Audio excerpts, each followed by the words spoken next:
ఈ రాష్ట్రంలో పేద ప్రజల కోసం బడుగు బలహీన వర్గాల కోసం అండగా ఉన్న నాయకుడు సీఎం జగన్ అని వైసీపీ అభ్యర్థి బూచేపల్లి శివప్రసాద్ రెడ్డి అన్నారు. ప్రజలు చంద్రబాబును నమ్మే పరిస్థితిలో లేరన్నారు.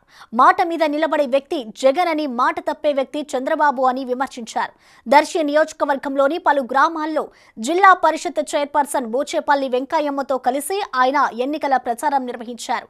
ప్రతి ఒక్కరూ రాబోయే ఎన్నికల్లో ఫ్యాన్ గుర్తుపై ఓటు వేసి ఎమ్మెల్యే అభ్యర్థిగా తనను, ఎంపీ అభ్యర్థిగా చెవిరెడ్డి భాస్కర్ రెడ్డిని గెలిపించాలని ఓటర్లను అభ్యర్థించారు.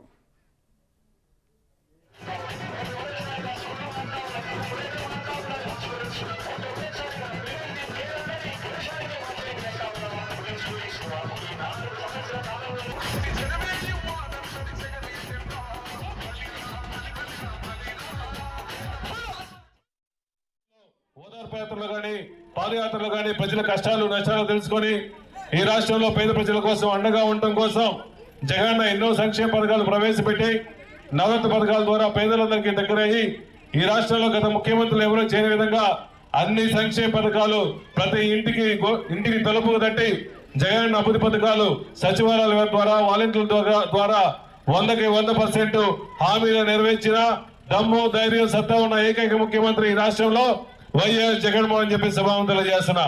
ఈ రాష్ట్ర ప్రజలందరూ కూడా జగన్ వచ్చిన తర్వాత అమ్మఒడి కానీ, చేయూత కానీ, ఆసరా కానీ ఎన్నో సంక్షేమ పథకాలు గతంలో చంద్రబాబు నాయుడు పరిపాలనలో సుమారుగా 600 పైన హామీలు ఇచ్చి రైతులందరికీ రుణమాఫీ చేపిస్తామని హామీ ఇచ్చి, అదేవిధంగా డ్వాక్రా మహిళలందరికీ డ్వాక్రా రుణమాఫీ చేపిస్తామని చెప్పి, అదేవిధంగా ఇంటింటి ఉద్యోగాలు ఇస్తామని చెప్పేసి కళ్ళబొల్లు మాటలు చెప్పేసి ఎలక్షన్లు అయిన తర్వాత పేద ప్రజలందరినీ, రైతుల్ని పట్టించుకోకుండా ఉంటే జగన్ ఒకసారి మాట ఇచ్చాను, నా పేద ప్రజల కోసం అండగా ఉంటాను, నా రైతుల కోసం అండగా ఉంటాను, నా మహిళలందరి కోసం అండగా ఉంటానని ఎస్సీ, ఎస్టీ, బీసీ, బడుగు బలహీన వర్గాలందరికీ, మైనార్టీ సోదరులకు అండగా ఉండి ఇచ్చిన మాట నిలబెట్టుకున్న ఏకైక ముఖ్యమంత్రి జగన్మోహన్ గారి నాయకత్వం ఈ రాష్ట్రం బలోపేతం చేసుకోవడం కోసం ప్రతి ఒక్క వైఎస్ఆర్సీపీ కార్యకర్త నడుము కట్టి జగన్మోహన్ గారిని దీవిస్తూ జగన్మోహన్ గారిని ముఖ్యమంత్రి చేసుకునే భాగంలో జగనన్న ఇచ్చిన హామీ నిలబెట్టుకుంటూ జగనన్న మళ్ళా మాకు ఒకసారి అవకాశం ఇచ్చి పోటీ చేశారు కాబట్టి మీరందరూ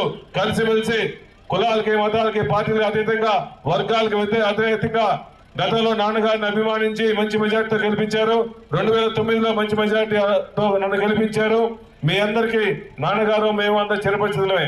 గత 20 సంవత్సరాల నుంచి ఇదే ప్రాంతంలో ఉండి మాతో పాటు అండగా ఉండి ఇదే గ్రామానికి డెవలప్మెంట్ కార్యక్రమం ఎన్నో చేసి మీ అందరికీ అండగా ఉంటాం.